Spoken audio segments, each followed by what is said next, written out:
Maybe they're in order by the games that we've played. I don't know if anyone else has put that together from me saying it. But I think they're in order of...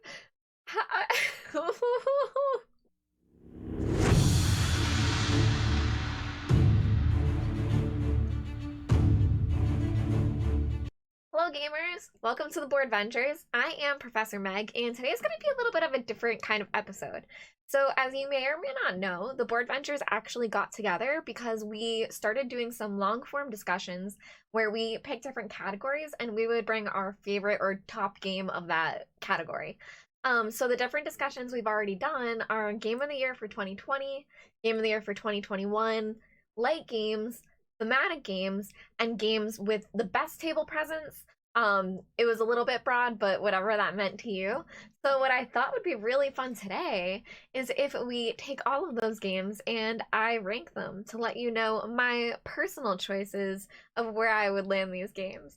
Now, this is a full disclaimer before we start. I want to say more than half of these are actual sham games for me, so I haven't played them. So that's why I kind of have two categories for shame, but it is a good amount of games, so I feel like I can still rank a lot of them. And I thought it would be really fun to do this now. That way, hopefully we can do this maybe a year from now and add in all of the other games that we've talked about. Plus, hopefully I've played more of these since then, because a lot of them I've played because of suggestions they've made. So, I don't know, hopefully I get to play more. So let's just jump right into it. Our categories, I will go from worst to best. We have shame, which is just I haven't played it, I can't talk too much about it. Right above that we have shame but caught my eye. And if it's in that category, I may have purchased it. I probably have purchased it. If not, I am planning on purchasing it, so I will want to try it, but I just have not been able to make it happen yet. And then above that we have seems legit. Seems legit. So the thing about all of these games are they are our top games.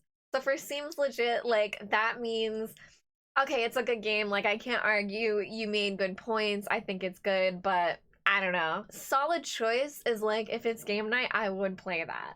Solid choice is, you know, definitely something that you may not be like, oh, this one's my favorite, but if someone was like, hey, do you want to play this? You're like, absolutely. And then we have S* for our favorites. So let's just watch me rank Gloomhaven, top game, and that's what today will be. So we have Between Two Cities. Between Two Cities was a suggestion from Nelson.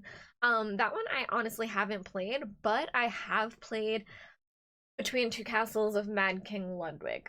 So I feel like I can, like, kind of, like, not super know, but I'm just gonna put it under seems legit. I haven't even played it. Can I do that? Fine, we'll say shame but caught my eye. I feel like I can't put it in seems legit or above unless I've at least played it. So Century Spice Road is next. This was suggested by Ben, and I haven't played it, don't know. Chronicles of Crime, this one was suggested by M, and this is one that I've recently been playing. I really enjoy it. My husband doesn't enjoy it as much as I do, but I've really been having a fun time with it. I really like puzzles and when you feel like you're completing a game.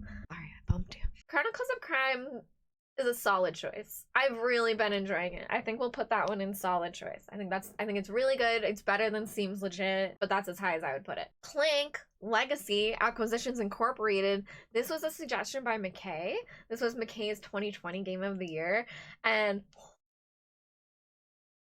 I might be calling it early now, but I think it might be my 2022 Game of the Year. I have been obsessed with it this past month. So obviously this is an S* rank. It's a fantastic game. Definitely check it out if you can. All right, next is Colorado. Colorado was, let's see, it was suggested by McKay as well. This is, I'm sorry, my brain just broke a little bit. This is supposed to be in alphabetical order, but like Cloudspire is down here and Cthulhu Wars, so I guess this is no longer alphabetical order. Colorado, have not played. Just gotta go. Dinosaur Island. Dinosaur Island was my 2020 Game of the Year. And I think now, it was my Game of the Year, and I think I would have had it at S* rank. But hey, we're ranking it in 2022. I'm gonna put it as solid choice. It was definitely hitting my table a lot, but not as much as other games now. I really like co-op. I really, really have a thing for co-op. So that's that. Up next is Everdell. Everdell was Ben and M's 2020 Game of the Year. I'm worried I'm gonna mix up my years. But their 2020 game of the year. A solid choice. Absolutely solid choice. This one, again, I would put it in S-star rank, but I haven't played it enough recently. Oh, but should I put it in? I don't want to look ahead. I just want to put it where it deserves to be. If Dinosaur Island's in solid choice, Everdell can be in solid choice. That's fine. It's fine. Okay, Flux. Flux is also another one of my picks. I'm putting it in Seems Legit. It was my light game pick. I don't really do a lot of light games personally, so if I was ranking all of these games now, Seems Legit, fun to play. I'll play it at the end of the night, but I don't usually grab light games. Forgotten Waters, I think that was suggested by Roberto. Yes, this was his thematic game. Forgotten Waters is very fun. That's also another solid choice. Wow, it's so hard to get S-star in my heart. But Forgotten Waters is definitely really fun. A great co-op game.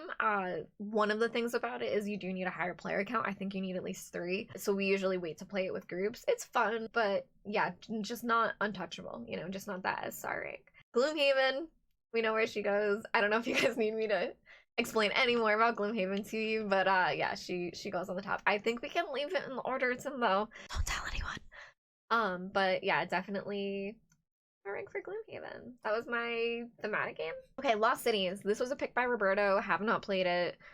I just can't. We'll put it in the shame. Lost Ruins of Arnak.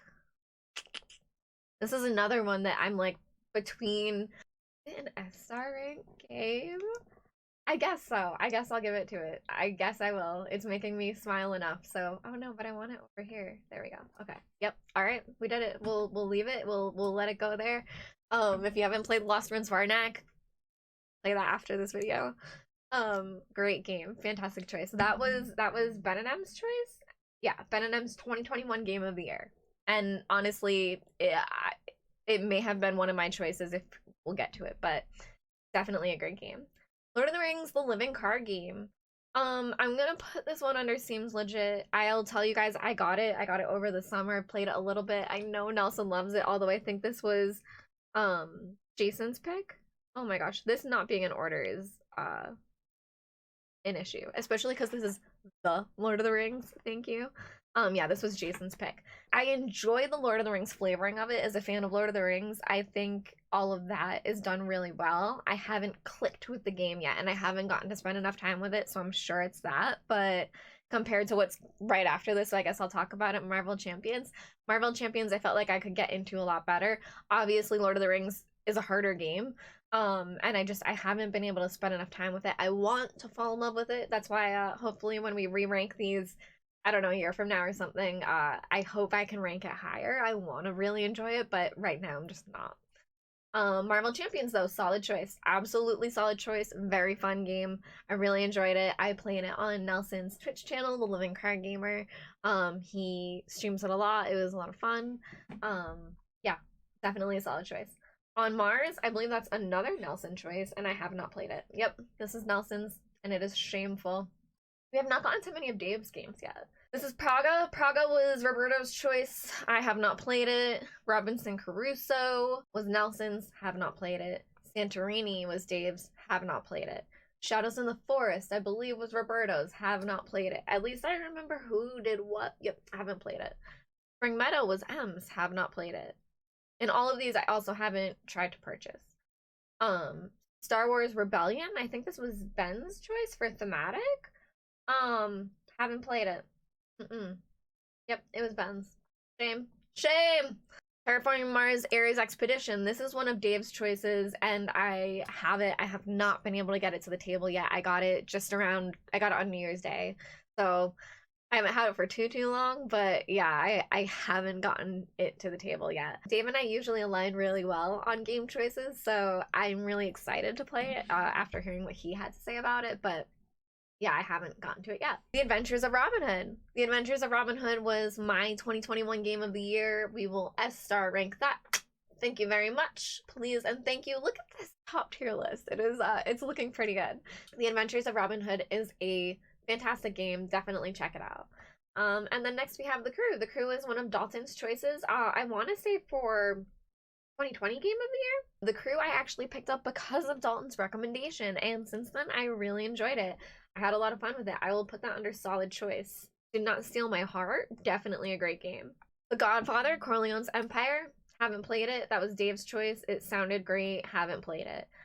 Too Many Bones. Too Many Bones gets to shame but caught my eye. I have purchased it. It lives in my house. I have the biggest game now.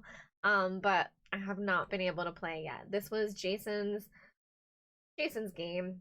You know, probably just for anything. It was his 2020 game of the year. So yeah, I guess he couldn't use it for anything else after that. But if he could, he would. I saved Gloomhaven for thematic, but our babies are gone. All right, and up next is Underwater Cities. Underwater Cities was Roberto's 2020 game of the year. I can remember who did it, but I can't ever remember which talk it was.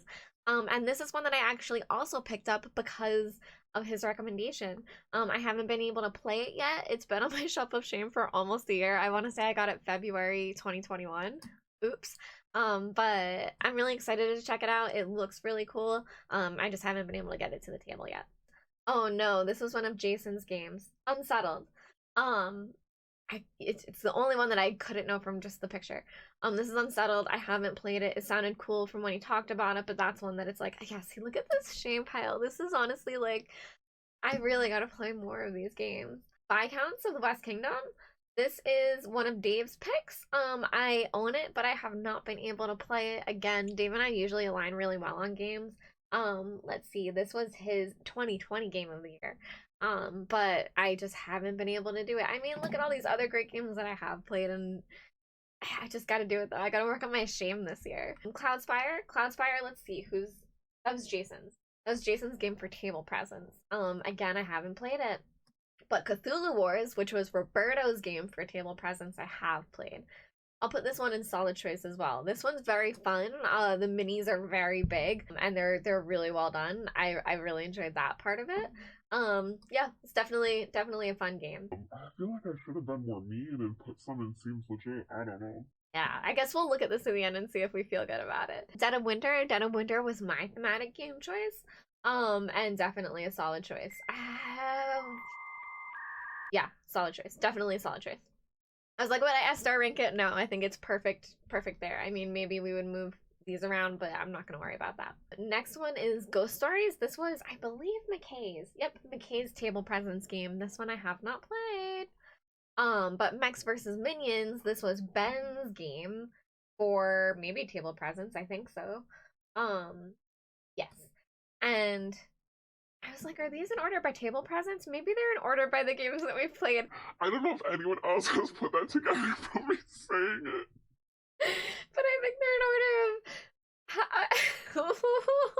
I think they're in order of the... I think they're in order grouped by the different discussions. I think that may be what happened. I don't know which one we just did. Oh, Mechs versus Minions. But yeah, Ben did Mechs versus Minions. I don't own it. This is one that I don't own but has caught my eye. I would be very interested in getting that. But yeah. Rising Sun? Rising Sun, I believe, was M's choice. Yes, for table presence. It looks beautiful. This is another one that I would love to own. I've never played it. I would love to. Shogun is next. This was Dalton's choice. It's a shame. It's a shame one, but it's the last one for that category. So is it that bad? It's pretty terrible. I honestly, it makes me seem ruthless if you look at like the rankings, but it's just because I haven't played them. The next one is Talisman. Talisman is another table presence one. Talisman was Dave's choice, and it is a game that I love. Talisman has stolen my heart. It was one of my first games. I had to leave it to go up here, and that's why some games got bumped down to here. Like Dead of Winter, maybe, but Talisman is here, so she goes there. And then last one is War of the Ring, which again is one that I now own. I actually owned it before the discussion for this one. This was Nelson's for table presence. And I am really excited to play this one, but it is very crunchy. It's probably going to be one of the heaviest games I've played. So I'm really excited to play it, but I Not yet. all right, so now that we look at this, I feel like we should be a little more ruthless. I feel like there should be more in this seems legit category. So we're gonna bump Protocols of Crime down. I think that's fair. I think that's pretty fair. I think this is pretty mean, putting Lord of the Rings down there, but we're gonna be mean. Yeah, I think that's as mean as I can get, though. I mean, Cthulhu Wars was fun, but I did only play it once, so I just don't have like a full-on memory of it. And if we could put Between Two Cities up to seems legit because I played Between Two Castles, at least this looks like a little bit better. So that is my ranking of all of the Boardvengers top games. I hope you enjoyed it and learned a little bit more about these games. Please feel free to shame me completely in the comments below. It will be my motivation to play a lot more of these games through 2022. And I cannot wait to rank these again just to see what new games show up and what we haven't played and the memories behind them. And be sure to subscribe to our channel, like this video if you enjoyed my rambling. I am Professor Meg, basically everywhere on the internet. We have been the Boardvengers, and we will be back. Have a great week!